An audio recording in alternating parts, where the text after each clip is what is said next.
Welcome one and all to the Cine Geeks podcast, where movies, TV, and all things geek collide. I'm Roy, still joined by my lovely co-host Angela. Hello. Hey Angela, and hello to everyone listening, whether you're here for the first time or you're a returning listener or subscriber. And for today's episode, we will be doing something very different from our usual routine of reviewing movies, TV shows, and the like. And we will talk about something that we believe has always been topical, in the realm of film, sometimes in TV, but is trending in the news lately for totally different reasons that we're gonna get to later on. And that is method acting. Ooh, Yes. I'm sure you heard it lately in the past week or so. Yeah. But before we continue, of course, we'd like to remind everyone who hasn't done so to follow our pod wherever you listen to podcasts like Spotify, Apple Podcasts, and YouTube. And don't forget to follow us on Instagram, TikTok, Facebook, Threads, Letterboxd, X aka Twitter, and Blue Sky so you can join in on the fun. And don't forget to visit our website, cinegeekspod.com, for the latest in movie and TV news and reviews. Yeah. And send us your questions, suggestions, and feedback to our email address, cinegeekspod@gmail.com. And by the way, please join us on our Facebook group called Cinegeeks PHHQ. There, you can interact with us and your fellow Cinegeeks. Alrighty then. So, before we dive into our discussion Okay. about method acting, because I think we will really need to focus on that. And First, yung kumbaga parang ano siya kaya siguro natin napag-isipan na mag-episode tungkol sa method acting. Kasi para siyang ayoko naman sabihin na nababastardize yung definition niya dahil dun sa kung naman yung gulo dyan sa balita ngayon. Kinda like the term nonchalant. Parang, God. Yung mga ganun na parang, they just throw it away. let's set the record straight. Okay. Kung ano man yun. Okay? Pero we'll get to that later on, as we said. Ngayon, okay, before we dive into method acting, we just wanna talk about something real quick. An event that we were invited to cover recently. Actually, we were invited to cover this event by our very good friend of the podcast, Miss Ika Cheng. And of course, FPJ Jr. Yes, of course, FPJ Jr., two good friends of the podcast. We were invited to cover the media launch of Brick Wall BGC in Uptown Parade. That's right. All right. So, real quick, Brick Wall BGC is now the official home base, kumbaga, of Comedy Manila. Yeah. Yes. If you're familiar of their podcast, The Cool Pals. Yes. One of our favorite podcasts as well. That's right. That's right. And mabilisan lang, it's very refreshing first off to see na meron tayong comedy club na catering to yung stand-up comedy that I would say na is more to our liking. Kasi hindi mo naman masasabi sa Pilipino na hindi uso yung ganong klaseng lugar Diba? I mean, back in the mid-aughts, sobrang heyday sa Tomas Morato niyang mga punchline, laugh line, clowns, yung diba? mga ganon. That were established by such legends as sila Alan Kay. Yes. Sila and that's where Jan Lapus, Vice Ganda actually started out. where Diba? she was discovered. That's right. Yes. And dito naman, so may mga ganong klase. So I would categorize those places comedy bars. Yes. Yon. Kasi yun yung mga lugar na talagang anything goes. Na, well, dito din naman. Pero meron siguro siyang more leaning na talagang balahuraan, kumbaga. Yeah, there is written Lowbrow. material. Yon. I guess that's the term. Lowbrow. Well, depende sa'yo. Well, I mean, siguro yung mga ganun, yung mga laugh line, punchline clowns, mas talagang prepare, kumbaga sa Enchanted Kingdom, kung sasakay ka ng Rio Grande Rapids, parang prepare to get wet. Okay. Dito sa mga comedy bar. Literally and figuratively. I mean, if you're into that kind of thing. Yun. Pero dito, yung sa comedy club na yung Brick Wall with Comedy Manila, it's more akin to the ones that we see from the States, di ba? Netflix yung specials, yung mga ganong stand-up comedy, yung Laugh Factory in LA, grabe yung yung pedigree ng lugar na yon, na it has created or given a platform to some of the most legendary of comedians. And also yung States. di ba? Second City? Ano yun hindi comedy club yun. Ano yun? Improv troupe yun. Grupo sila ng improv tao. naman. So that's a different kind pa, subgenre. Iba pa yan. Pag sabing comedy troupe, more na group of people lang sila. Wala silang base. Wala silang lugar. Okay. Yun. Mas more yun yung parang Comedy Manila. Yun sila. Yun. Ganun sila yan. yung comedy troupe. Sila yung comedy troupe. Oo. Yun. Pero, yung Laugh Factory, yun yung comedy club na pwede kang mag-stand-up, pwede kang sketch. Not necessarily sketch, pero pwede kang mag-open mic, yung mga ganun. Or improv din. Pwede din, mga ganun. Oo. Yun. Anyway, dito naman sa atin, again, this is, or if I'm not mistaken, okay, kung tama yung ano ko, this was already an establishment. So parang nag-rebranding lang sila. Yun, I see. Na maging comedy club in partnership with Comedy Manila. Mm-hmm. And we were treated to a fantastic night last Wednesday. Yes. December 4th. Mm-hmm. To fantastic performances by such comic geniuses as GB Labrador. Yeah. Nonong Balinan, James Caraan. Miss Marge De Leon. Mm-hmm. And I'm forgetting si Roger. A couple of names. Si Alexis Tabafunda. Alexio Tabafunda, sorry. Si Alexio Tabafunda, and of course, the one and only, the Godfather. The OG. The OG Filipino stand-up comic. Yeah, Jockey could never. Yeah, I said it. Run. We were also treated to a short performance by the OG Filipino stand-up comic, Phil-Am legend Rex Navarrete. Starstruck talaga ako. Grabe. As in, alam mo, VHS ko pa siya napapanood nung bata pa ako. Alam mo yung I mean, that's an age reveal. Yung YouTube, kakasimula pala ng YouTube yan. Yung mga 2006. Oh. Yung, tawag dito, yung SBC Packers. Wow. Yay! Woohoo! Mga core memory unlock. Ang tanda na natin. Oo nga eh. Oo. Pero, yun nakakatuwa sa kanya eh. And this was also, I guess, touched upon the press conference that transpired after their performances. Na sinabi niya na talagang ang kanyang pinaghuhugutan lang ng material niya, kumbaga, is just trying to find the funny in the Filipino experience or even yung Filipino-American experience. Yeah. Being na laki siya sa States. Yun. And we were treated to a fantastic set. Yeah. And of course, ako naman, personally, we already know the legendary Rex Navarrete and his famous bits and, material. And nakita na nga natin how it was na-reproduce na ng walang awa ng ibang he who shall not be named. Pero, what is very new here this time is yung talagang homegrown. Doon ako excited. Yes, actually. Yung gandang point niyang sinabi mo. And before Rex went on stage, yun na nga, we were treated to performances by Comedy Manila stand-up comics like yung the GB, si James, Marge, Alexio, Roger. si Roger, si Nonong. And even though, siguro sabihin natin, for 5 to 7 minutes lang yung set nila each, pang-klase talaga yung nila. Grabe yung nakaka-excite yung prospect na this kind of venue will foster possible emerging talent na siguro dati hindi sila makahanap ng lugar. Kasi parang one would be yung lugar na convenience ba, kung makapag-commute, yung mga ganong klaseng yung realities. Yeah. Pero ito na, nasa gitna siya kahit papano, madali yung access transportation-wise. Yes. Diba? Na parang, if you think you have the skill for stand-up comedy, anong araw nila sinabi? Tuesdays ang kanilang open mic doon sa Brick Wall BGC. And that's located at the second floor of Uptown Parade. Right above the Starbucks Reserve branch in the same place. Yes. Yan. So, yung sinabi mo naka-starstruck ka kay Rex. Yeah. Ako medyo doon ako na-starstruck sa kanilang kina Cool Pals eh. Kina GB tsaka kay James.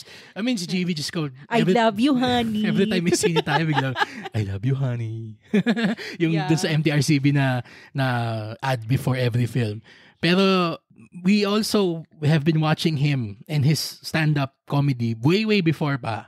That's true. Yung, especially during the pandemic, na dinivour lang natin yung mga material niyang ganyan, and then, yun na nga na, nung nagbukas-bukas na, tapos itong nagkaroon nga sila ng podcast na yung Cool Pals, yung nakakatuwang pakinggan yung bilis ng utak nilang gawa ng sobrang talagang side-splitting na material. Pinaka ako sa akin ng props ko, bibigay ko kay James. Karaan talaga. The set of the night. Yeah. Talagang, alam mo Millennial 90s kid ang kanyang yung slant niya. Yung kanyang, Pero may isa siyang joke na ginawa din na talagang, yeah, let's go there. Yeah, you can totally relate. Let's fucking go there. Yeah, Hindi lang I yun. know. Hindi yun, yung isa pa. Okay. Yun. I mean, we don't Very want to... provocative, but still funny. Yes. Yeah. And that's what comedy is supposed to be about. Yeah. It's supposed to be provocative. Sabi nga dun sa, diba, sa Blades of Glory, yung sinabi ni Will Ferrell kay John Heder, parang nobody knows what it means. Nobody's supposed to know what it means. That's why it's provocative. It's supposed to get the people going. Yeah, yun lang yun. Yun lang yun. Oo.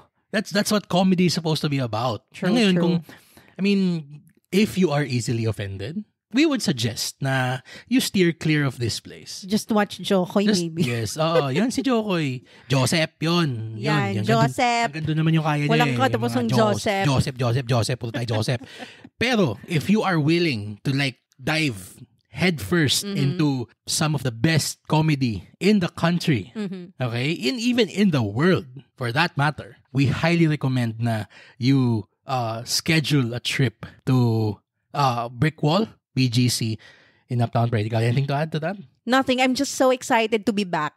Kasi God knows I need to laugh. Lalo na sa mga taong stressed, katulad ko. I'm pretty sure you will have the time of your life there. True. Talagang makakalimutan mo yung problema mo. Tatawa ka lang all night. Kung gusto mong ng talagang laughing good time, just check that place out. Yes. You won't regret it. Brick Wall BGC, located at the second floor of Uptown Parade, right above Starbucks Reserve. Okay, dokie then. Let's now go over the main event. Ding, ding, ding, ding. The main event of the evening. We'll talk about a topic that, as was stated at the start of the show, has always been controversial in the realm of acting. Even more so lately, actually. Yun na nga, but is currently becoming the butt of a local joke here in the Philippines. Yeah. Again, pag-uusapan natin yan mamaya. Pero, what is it? It's method acting. Yun. So, disclaimer muna, bago tayo magsimula nito. Baka kasi disclaimer? Kailangan to eh. Kasi baka kasi merong mga learned na mga degree dyan. Yung mga graduate na mga baka film iba't actually schools. tayo. Baka biglang iba't actually nyo kami. I mean, sige, go, but actually us, because that's engagement. We won't stop you. Yeah. Pero uunahan na namin kayo. Hindi kami graduate ng film school, hindi kami graduate ng acting school, hindi kami best friends ng mga director, ng mga screenwriter. So wala kami, mga actor. So wala kaming insider knowledge, kumbaga. Yeah. Okay, this is purely from the perspective of two avid movie fans. Yeah. As in, talagang for the past 2/3 of our lives, we've been exposed to movies, TV shows. Siyempre, may mga times na makita na, Mami, bakit ganun? Bakit parang ang OA niya o acting? Yung mga ganun, di ba? So parang, as you grow older, you realize that there are aspects to this thing that you're interested about, and including na yun, which is method acting. Yun. So, ayoko naman maging parang classroom-ish style to. Pero siguro bigyan muna natin ng parang definition, kumbaga, bago tayo mag-deep dive sa ating topic. So, according to the Cambridge English Dictionary, okay, method acting is a style of acting in which an actor tries to understand and feel the emotions of the character he or she represents. Okay. Yun. So, pretty straightforward. Isn't it just normal acting? I mean, a lot of people would ask that, diba? Kasi when you act normally as an actor, you really put yourself in the shoes of the character you are portraying. So how is it different from normal acting? What sets it apart?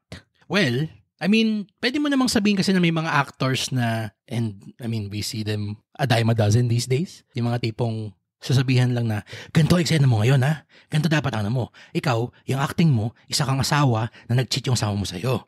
Okay? Isipin mo yan. Tapos, ito yung sasabihin mong linya. Pero, yung mga ganon, parang, I don't think those actors take the time to parang internalize. Na tipong, siguro, pag sinabi mong method acting, yan yung tipo na talagang gagawa ka ng backstory dun sa sitwasyon ng actong character mo. You mean you'll fabricate your own backstory? You'll fabricate your own reality, even just to get into the headspace of the character that you're playing. Yun. So parang may big difference yun.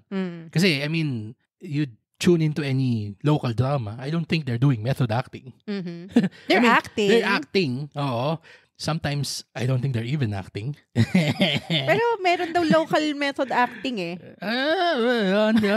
Dititip natin yung mamaya. Balikan natin yan. Pero, eto mabilisan lang siguro, trivia lang to. And I'm pretty sure na kapag may nakikinig sa atin, kahit tayo, pag natanong to sa game show, baka manalo tayo na sa milyon. Method acting is actually something that was introduced. Not really parang may pioneer siya, pero parang siya yung nakagawa ng sistema ng how to ng mga actors sa method acting. And that was the Russian theater practitioner, Konstantin Stanislavski. Yan. So, meron siyang ginawa na pangalan is the Stanislavski system. And I'm reading off of Wikipedia. It says here that the system is a systematic approach to training actors developed in the first half of the 20th century that cultivates what Stanislavski calls the art of experiencing. It mobilizes the actor's conscious thought and will in order to activate other less controllable psychological processes. Yun. Okay, so parang it's like they're losing oneself in order to step into this character on paper. Oo. Yun. Parang, pero they're taking it to the extreme. Yes. Kumbaga, let's say, I guess we can now go over yung parang illustrations or examples, kumbaga, para mas mag-guide tayo sa ating discussion. Famous method actor, Daniel Day-Lewis. Yeah. Diba? I mean, yung isang scene niya, yung My Left Foot, pilay siya dun, diba? Hindi naglakad si Loco for the duration of the shoot. He was in a wheelchair the whole time. And he even outside studio? South studio. The whole time he was shooting, he was quote-unquote pilay. Oh, ayun ang method acting. Yun, exactly yun. Yun ang sinasabi. So, kumbaga, nawala si Daniel Day-Lewis. And ang pumalit doon, and his stead was Kirsty Brown, yung character niya sa My Left Foot. So, he's not Daniel Day-Lewis during the entire course of the shoot. That is right. Okay. Yan, diba? Okay. So, parang well, ito naman kasi parang may pagka-societal or parang social experiment naman yung kay Sacha Baron Cohen. Kasi parang he also walked around parang shooting Borat as Borat. Yes. Pero he's not Sacha Baron Cohen. Nope. Pero he's disguised. Would you also consider that? I think so. Method acting? I would say, yes. The method acting yun. Kasi he takes on the thought process, the emotions, the mindset of a different quote-unquote person. And yun naman kasi, siguro parang hindi siya kasing, I don't want to say celebrated kasi we love the Borat character. Pero hindi siya ginagamit na prime example because it's for comedy. Yeah, sadly. Yeah. Pero, I guess ito, ma-recognize mo to. Joker, Heath Ledger, Dark Knight. Akala ko si Joaquin Phoenix eh. Yun din. I mean, both of them. Well, 3 people have played Joker in method acting. And out of the 3, 2 are successful. Okay?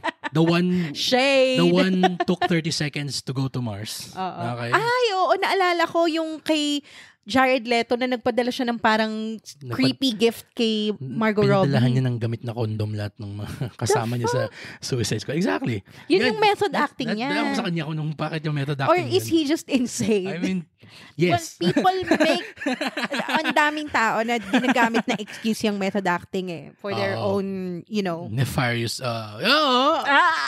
another tease for later. Pero yun, balikan na natin yung dalawang Jokers na successful. Kumbaga, let's start with Heath Ledger. Yun. Before The Dark Knight, and siguro nung mas younger cinephile pa ako, kasi I would be lying if I said na Dark Knight wasn't, kumbaga, yung entrada ko to becoming a bigger cinephile than I was before that movie. Pero I will admit na I wasn't familiar with yung back catalog ni Heath Ledger. Until nagkasama tayo. Yun na nga. You're not familiar with A Knight's Tale? Yun na, ito na nga. Nung naging tayo nga, doon mo sa akin pinapanood yung A Knight's Tale, 10 Things I Hate About You. Oh my God. Yung mga ganong Heath Ledger na I was so surprised to know na one of the most diabolical villains in film history was portrayed by a goofball. Was a rom-com dude. Yeah. Lalo na yung sa Knight's Tale, nakakatuwa siya dun. Oo, cute. Sobrang niyang, para siyang, yay, parang pare, oy bro, yay, what's up? Parang gusto mo siyang kasama mag-inuman, na parang tawa lang kayo ng tawa. So parang, and it has been documented, how he talagang dove, hindi lang head first, entire body first into becoming Joker, na may ginawa pa siyang yung, diary. Yung journal niya. Na, I mean, it was with the dialogue nung sa Dark Knight. Pero makikita mo yung gabi yung disturbing imagery na dinodrawing niya doon. Yeah, nakaka-trigger nga yung mga ganun. Diba ganun? Yun naman yung sobrang taken to the extreme, to the point na parang it drove him to madness. Talaga. Yun yung nakakatakot na side effect ng pagiging method.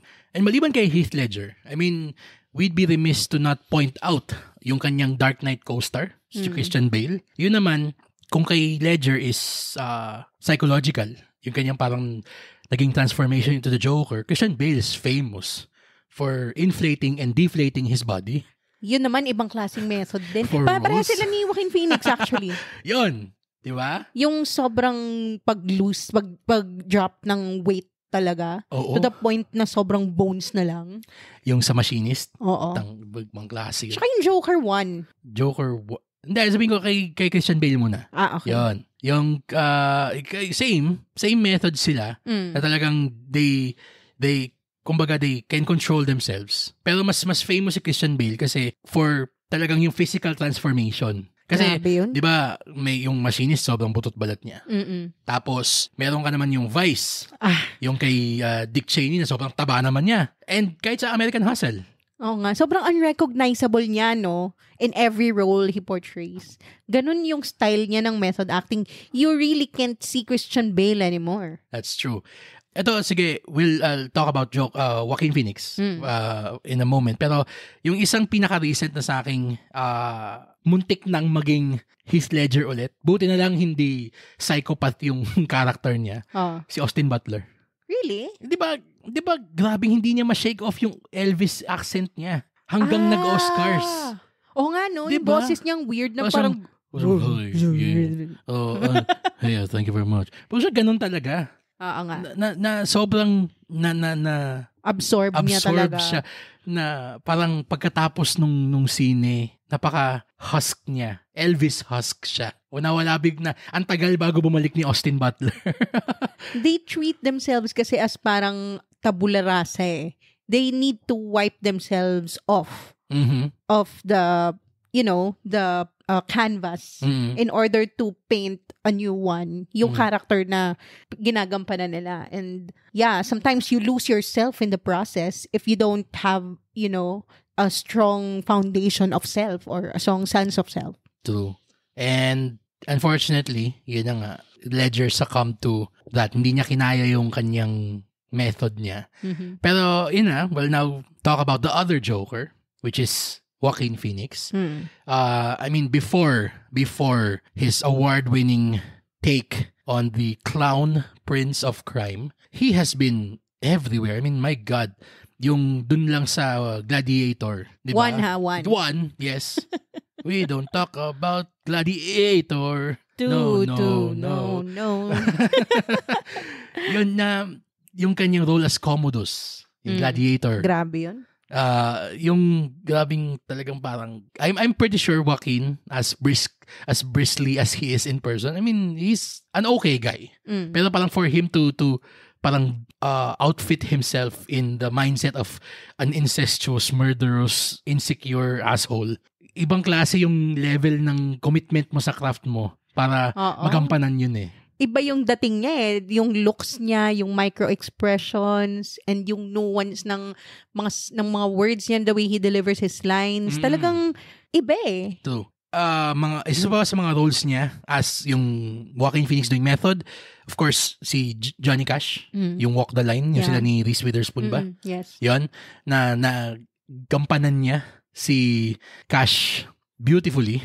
Parang, ang alam ko pa nga ata dito na nominate ba siya? Alam ko, oo eh. He really cashed in.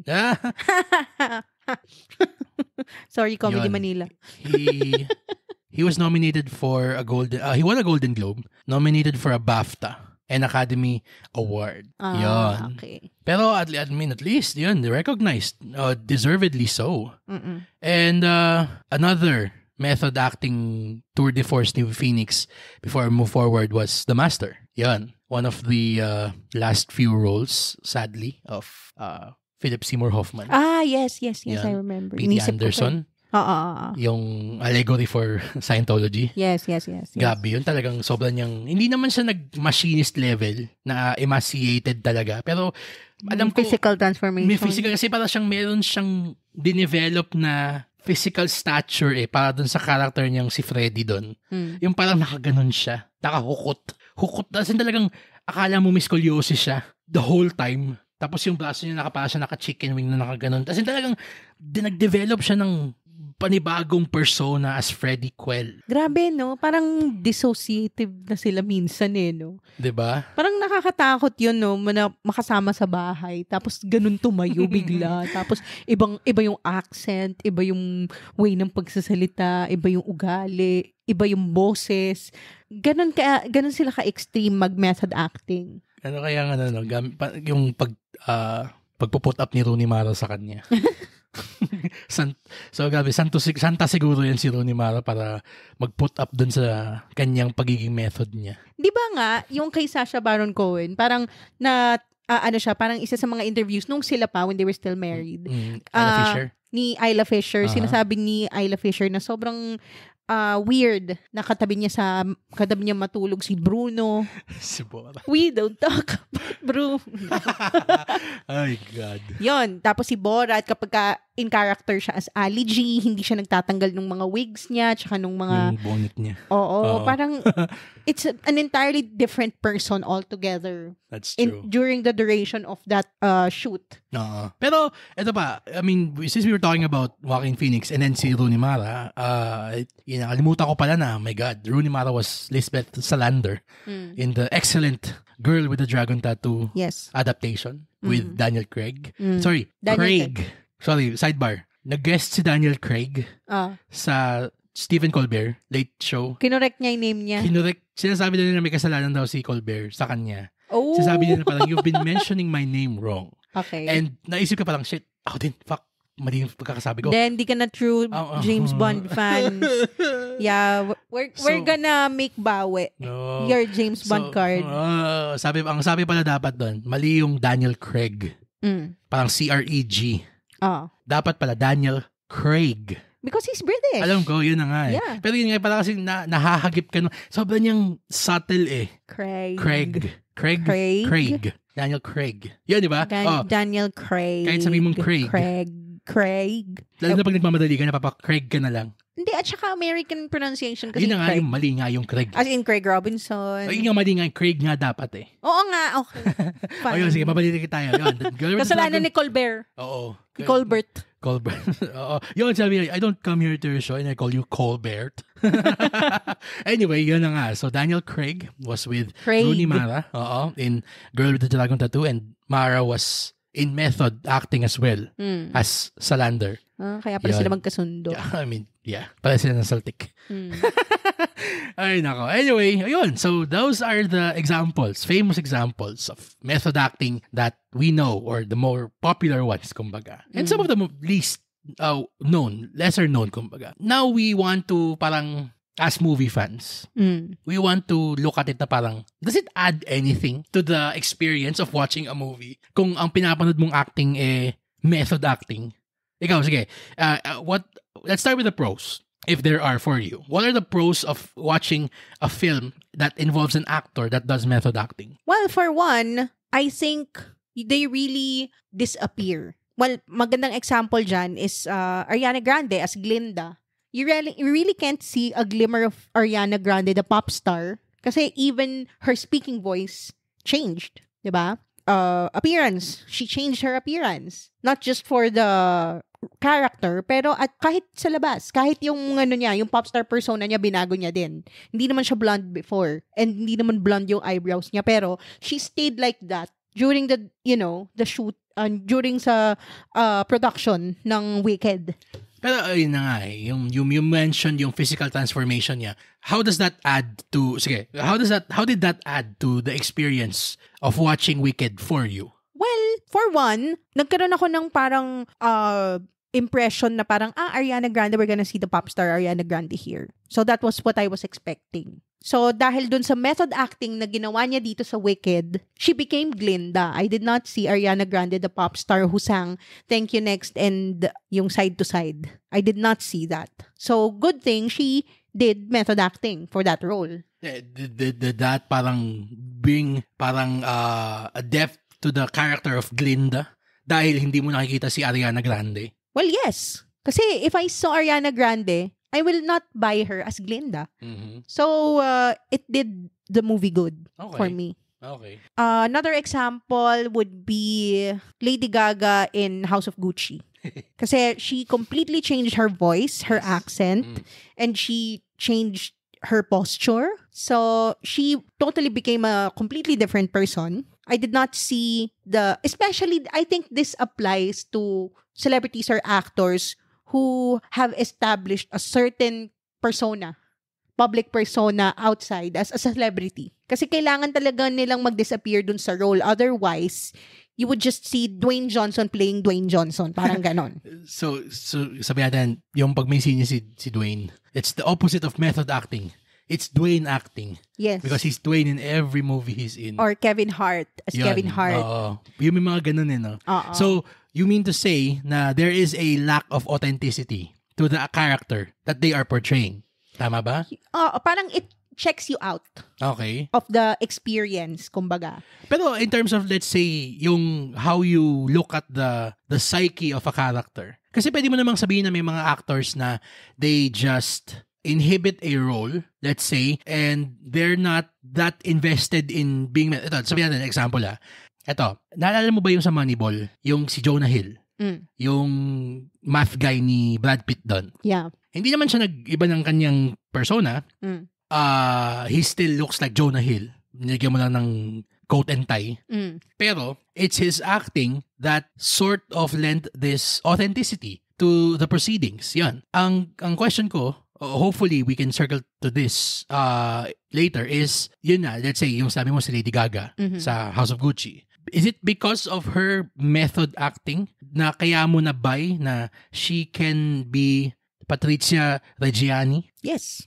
Yan? How so? How so? Because she shed off her Lady Gaga persona.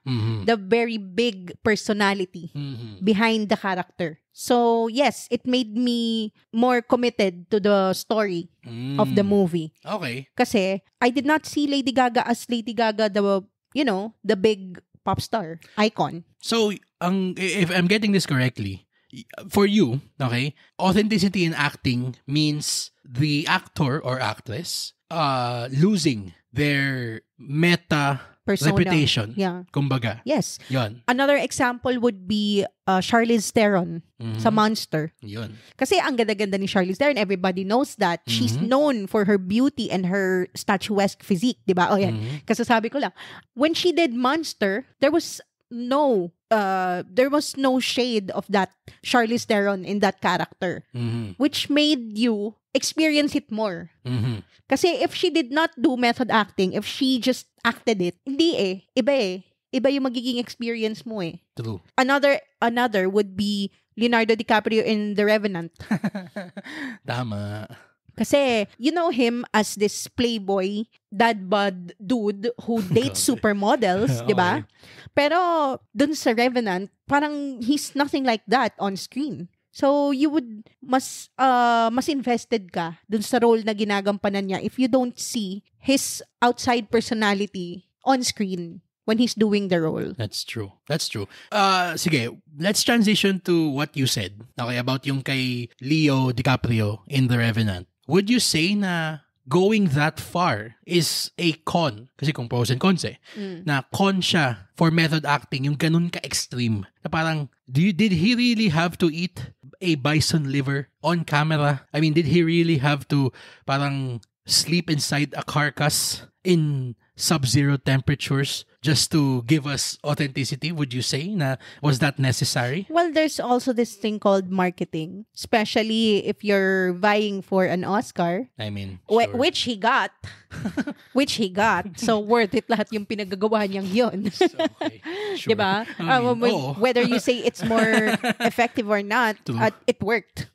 So, yeah. I think that those are just appearances na lang para sa media. Para merong may isulat tungkol sa kanya. That's marketing pero side. Hindi, totoo yun eh. Yes, I know. Those were really, that's how far the production took it. Talagang, I mean, kulang na lang kumuha sila ng totoong bear at bugbugin si DiCaprio dun sa gitna ng Revenant. Pero if that's his process, why should we question that, diba? And it won him an Oscar, so... Well, I mean, Ledger won an Oscar as well. Pero he wasn't around to enjoy it. Ayun lang. Parang you have to really watch yourself and your sanity, I guess, your mental state.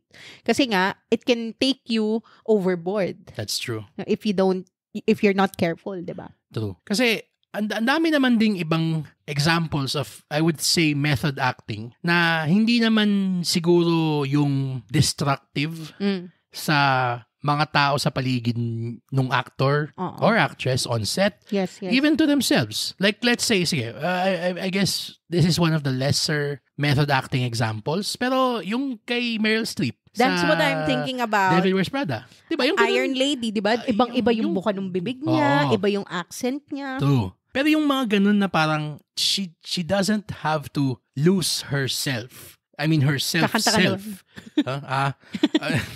Yung ganun na parang hindi naman niya kailangan maging asshole to anyone else on set. I mean, I would say, kung siguro Miranda Priestley siya, medyo bitch siya ng konti. Well, that's what the role called for. Pero, for all intents and purposes, we know that Meryl Streep is one of the nicest people in Hollywood. Diba? So, parang, pwede mo ding sabihin na, and I think you said it earlier, na there's a fine line that these actors must not cross. Yes. Otherwise, the damage to themselves or to the ones around them, especially to their loved ones, is sometimes irreparable. True. Yon. Kasi, and siguro, I guess, let's go now to the much-awaited part of our discussion here. Yeah. What are the ethics of method acting? Kasi it may be a joke, pero yun na nga sometimes these actors, they take it too far. And then you said it earlier, na some use it as an excuse to do stupid shit. Yes. Namely, Maris Racal and Anthony Jennings. So, the hot topic of December. Sila yung mga alay. Nakalimutan na natin yung pinagagawa ng mga nasa gobyerno dahil sa kanilang dalawa. Oo. Na-relax bigla yung Yung. Oo. Biglang hindi na sila pinag-usapan. Biglang. Na-pivot. Nag-pivot. Pero yun. So, I mean, I'm pretty sure for 70% of the people listening here, you already know what happened. Okay? If you're part of the 30%, like I am, merong mga screenshots you can't escape the memes. You can't escape the timeline summaries. You can't escape the screenshots. Kahit sa gym, kahit yung... Masabi it's everywhere. Yung trainer ko, nagpagkatas ko mag-set ng isang parang exercise. Kaya ba naman tanongin, Sir, ano yung meron dun sa yung kay Maris Racal? Wala kang tatanong mo. Tapos ang nakakatawa pa dun, nasagot ko naman yung tanong niya. See, I told you. Hindi, pero yung sordid details. Okay? Just go search. Pero yun na nga Kaya natin pinag-usapan yun kasi sasabihin nila na excuse nila for doing whatever stupid shit they did was method acting. Kasi daw, love team sila. Okay. Now, there's a topic that we can talk about. Yeah. Kasi, dito lang naman, unang-una, it's about the love team concept. Kasi dito lang naman uso yan. Well, actually, may iba-ibang form. Kasi meron din namang pairings sa, like, alimawa, Julia Roberts and Hugh Grant. Or, or may mga pairing like Sandra Bullock and Keanu Reeves. Or, Keanu Reeves and Winona Ryder. Yun, mga ganun. Yung mga ganun na talagang merong may chemistry na pairing that people love to see on screen. I mean, recently, I mean, Tom Hanks and Robin Wright. Oh, diba? They just reunited after 30 years. After 30 years from Forrest Gump to Here. So Here, the movie. Not Here. Anyway. So it's not really an exclusive thing sa Pilipinas. Meron ding nangyayari kahit sa Korean, sa K-drama. There are repeated pairings dahil may chemistry sila. And that's normal. Pero, ayun nga, there is a fine line between real and real. And you can't really make method acting an excuse for that. Kasi, unless you really did method acting, pero for the wrong reason. For me, For me. Yun yung masasabi mo. Na parang, is that acting or is that really who you are as a person? Yan. Na parang gagamit ka lang ng parang established na thing para lang pagtakpan yung kabalbalan mo. Yun. Actually, that's a very good question that we can also direct to yung mga examples na binigay natin kanina, katulad ni Jared Leto. Example dito, yun. Jared Leto is an asshole. He's a creep. He's a weirdo. What the hell is he doing here? He doesn't belong here. Okay, tama. Yun. I mean, we can talk about his many controversies, pero that's a topic for another time. Na apparently may kulto din siya, di ba? He's a creep. He's a grade A creep talaga. Yeah, Pero yun na nga nung nag-joker siya, biglang may excuse siyang maging asshole out in the open. Parang talaga ba? In the guise of being the Joker. Quote unquote method acting. Yon, nakahanap sila ng excuse. Yon. So, when you say method acting, would you say na parang ganun din yung nangyari kay Brad Pitt and Angelina Jolie sa Mr. and Mrs. Smith? They also did method acting, meaning they method acted ang pagiging mag-asawa? I mean, is that still ethical? Method acting, calendar method acting. Oh my God. Google that, kids. Wala, di na namin mga bata yun yan. Who cares about that anymore? Kalimot na ngayon eh. Okay. Pero ayun nga, so going back to Marquez and Anthony being on a love team. I haven't watched actually their show kung saan sila paired up. I mean, the last time I saw Marisa Takal in anything was she was also a creep in Marupok A+. Ayun, baka yun, I can see how it can be method acting for her. Method acting mo yun? Parang totoo naman yun eh. I mean, now that we're hearing all of these things. It's the Jared Leto style of method acting. Yes, Jared Leto school of method acting. Kawawa naman si Stanislav. Sabi niya, what about me? There's an excuse to be myself. Yun.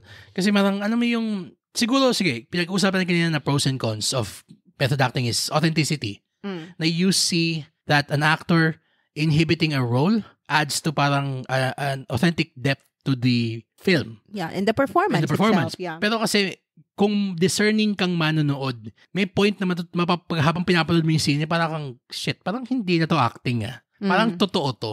And given that these actors and actresses' lives are public, so to speak, one can put two and two together and parang infer na, okay, this jives with parang whatever we're hearing about who this person is in public or in real life. Yun. Kaya, grabe yung disservice na ginagawa ng mga ganitong umaabuso sa method acting na it's supposed to be a technique.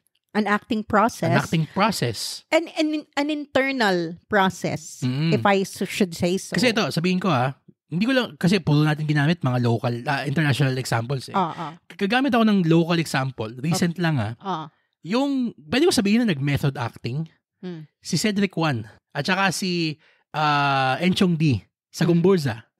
Did they? I would say, na that is method acting. We can't confirm it, of course, yet, unless they say. Pero, ganun mo makikita na na-embody nila yung mga roles nila. Diba? Tama ba si Cedric, si Gomez? Hindi. Si Burgos. Yun, si Padre Burgos. Na you felt na you weren't watching Cedric Juan on screen. You were watching Padre Burgos. Jose Burgos, the days before he was executed. Same dun sa kay Enchong D, na yung si Mariano, tama ba? Zamora. Si Zamora. Yeah. Sorry. Zamora, si Padre Zamora. Yon. Jacinto siya. Jacinto Zamora, sorry, my bad. Na, lalo na yung part dun sa dulo, na talagang And history backs him up na apparently Padre Jacinto Zamora was catatonic at the time of execution. Talagang ganun. Dissociated na siya sa reality. Oo. That they both were able to parang embody their roles, and you didn't see a shred of Enchong D and Cedric Juan in their performances. And he was rightfully parang rewarded for their roles, silang dalawa. Yes. Or lauded, kumbaga. Kaya hindi mo masasabi na parang, ang method acting pang ano lang yan, pang kanu lang yan, pang Hollywood. Hindi, meron tayong magaling na examples dito. Yes. I think Sid Lucero is also a method actor. I'm pretty sure. Yeah. Oo. Parang he really dives deep into his roles. Yun. To the point na, alam mo yon, he becomes a completely different person on screen. Hindi mo na makikita yung shred ng ibang performances niya from other roles eh. That's true. That is true. Yung kung sino siya sa Errand is different from him in Outside, and I am excited to see him in The Kingdom. He's also in Topak, no? Tama ba?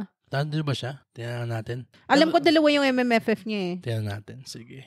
Pero yun na nga. Yan. Isa siya sa mga talagang sobrang galing na method actors natin sa Pilipinas today. I mean, John Lloyd Cruz also. Alam ko, Topak. Yan. Topak and The Kingdom. Tama ka. Yan. John Lloyd. Pero kasi si John Lloyd, siya yung sabihin kong nasa category ni Lady Gaga eh. Na method actor na napaka-big. He's a very huge personality. Yeah. Off screen. Na talagang when you see him on screen, it's very, very hard to forget. It's very hard to forget who he is. But he makes you forget. Yes. That's the awesomeness of John Lloyd as well. Yun. Ayoko sabihin na nagagawa na niya, pero he's on the way there. Hopefully.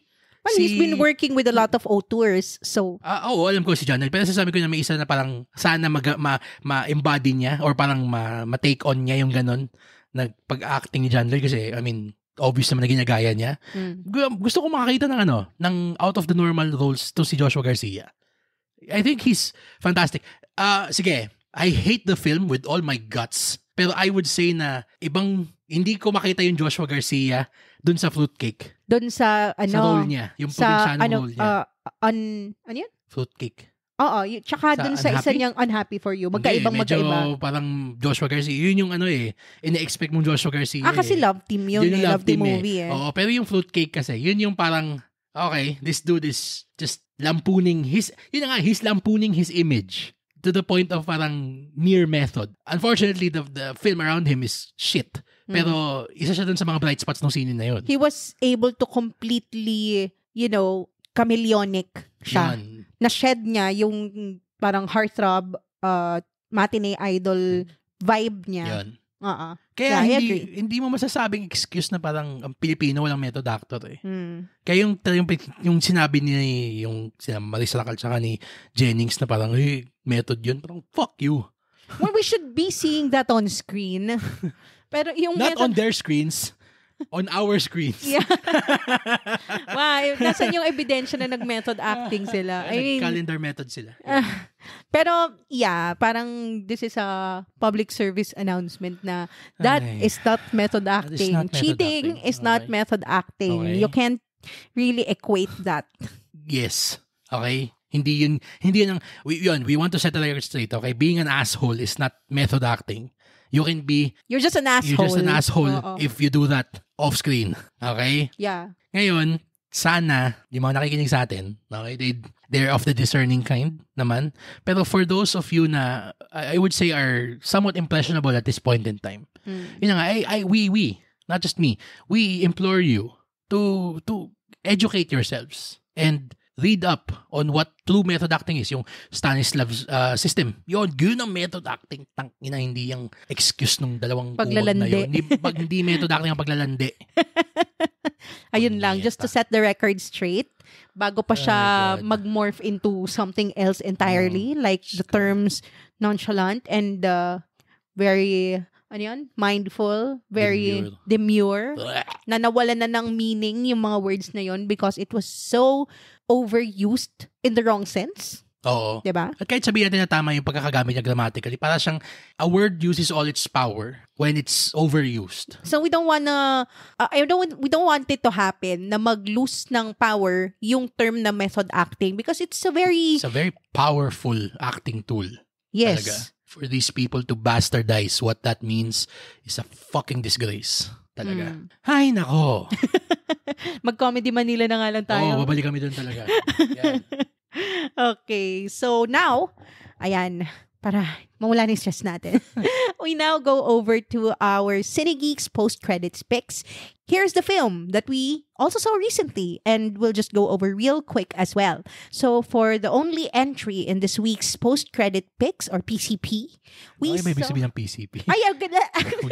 Post-credit picks na lang yan. Okay. Okay. Please, open the door. Okay. So, we saw, we saw Heretic.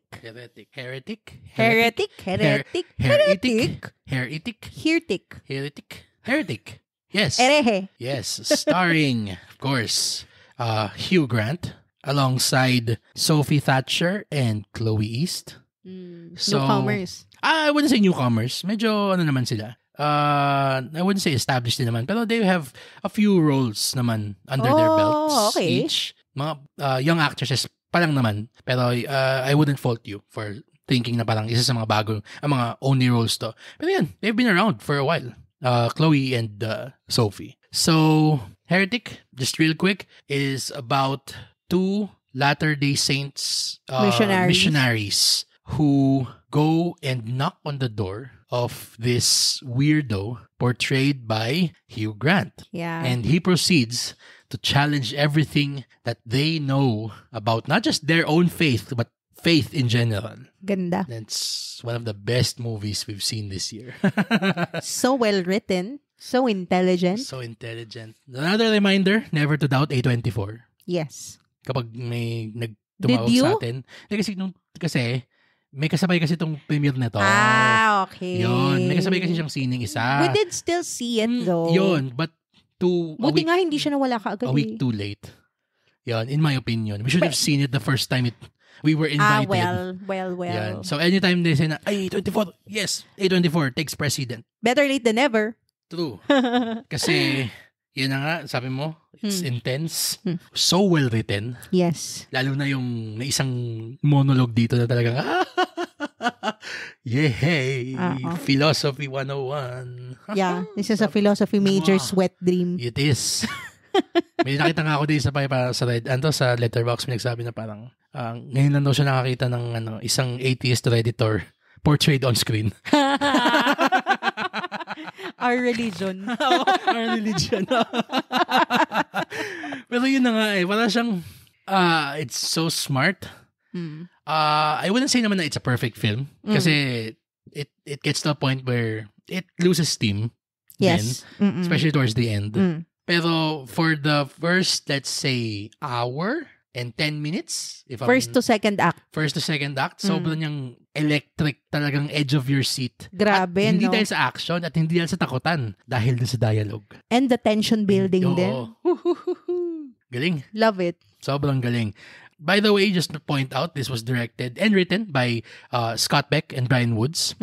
Also, the writers and executive producers of the first A Quiet Place movie. Yeah, I can feel the tension building. Yun. Talagang master sila in building tension. Medyo up and down yung kanilang naging mga filmography in between A Quiet Place and Heretic. Pero I wouldn't discount them. Or anytime they have something coming out. Talagang pag sabing Scott Beck, Brian Woods, okay, you have my attention. Yeah, we'll watch them closely. Oo. Anything to add? Hopefully you still can catch this in theaters kasi unti-unti na nalalagas yung mga dito, yung mga theater count niya. I'm pretty sure this will have a second live in streaming. Sana. This is gonna be a cult favorite, especially sa mga Our Religion dudes. Yes. Para siyang isang subreddit thread written as a screenplay. Para siyang masasagutan ng mga Nasa our religion. Diba? Well, actually. Ganun. And if you want to see Hugh Grant do an excellent Jar Jar Binks impression, yeah. Get your tickets now. Yes. Okay. Ako, I give it an A-. Ikaw, rating mo dun? I give it a B+. Okay. Bakit? Yeah. Dahil lang dun sa last act, Medyo parang it did not lang. really stick the landing for me. That's true. Ay, ako naman, I would give, parang anytime may role na ganito si Hugh Grant, it's like catnip. Parang siyang, he was born to play assholes. Oh, method. Even more than Oompa Loompa? The Oompa Loompa was an asshole. Dun sa Wonka. Touche. Method din. Method. Is he method talaga? Or is he an asshole? Did he become a chocolatier? Sa Wonka. Yun yung method niya doon. May isa ako naisip na joke kasi baka I think that's a line too far. Do not cross that line. Pero yan, kasi di ba puro siya mga heartthrob nun. Oo. Tapos biglang ang role Rom-com niya ngayon, dude din siya nun eh. Ang role niya ngayon puro yung mga sardonic na mga quippy assholes. Diba? So, was he a quippy sardonic asshole all along? Kaya ang ganda ng mga portrayal niya ngayon? Baka method acting lang yung pagiging heartthrob niya. Tapos yung parang boy siya. Next Door vibe niya. That was the method. Finally, an excuse to be my true self. Oo. Pero at least, kudos to him kasi, okay, medyo pull back your assholiness. Pwede kapag ka nasa labas ka, o kaya kasama yung mga taong ayaw mo. Tapos, coops ka. Tapos sabihin nila, bakit sama na ugali mo? Ay, nagano ako. No method acting lang to. This is my process. Just respect my process, okay? Shing, edi shing. Edi shing. Ay, nako. Anyway, average. Dun sa atin, B+. Still a recommendation. Yeah. Hopefully, you can still catch it in cinemas. Or if not, I'm pretty sure streaming or other sources. You can, if you can see my eyebrows. Sana video podcast tayo magaling din yung eyebrows ko ngayon. Yeah. Sources. Let us know, guys, if you want us to do a video podcast. Yes. Please, we want to know your thoughts. Just sound off on our comment section. And also, we'd love to hear from you about what you thought about our topics today, like our trip to Brickwall, the method acting discussion, and our mini review of Heretic. Comment on our social media accounts or down below on our Spotify episode page. And once again, we just want to remind everyone who hasn't done so to follow our pod wherever you listen to podcasts like Spotify, Apple Podcasts, and YouTube. And of course, while you're at it, give us a 5-star rating. Pamasko nyo na lang sa amin. Merry Christmas! Yan. So, ayun. Yes, if you had fun or learned something new during this episode. So, for my co-host Angela, this has been Roy. Thank you for listening to the Cine Geeks podcast, where movies, TV, and all things geek collide.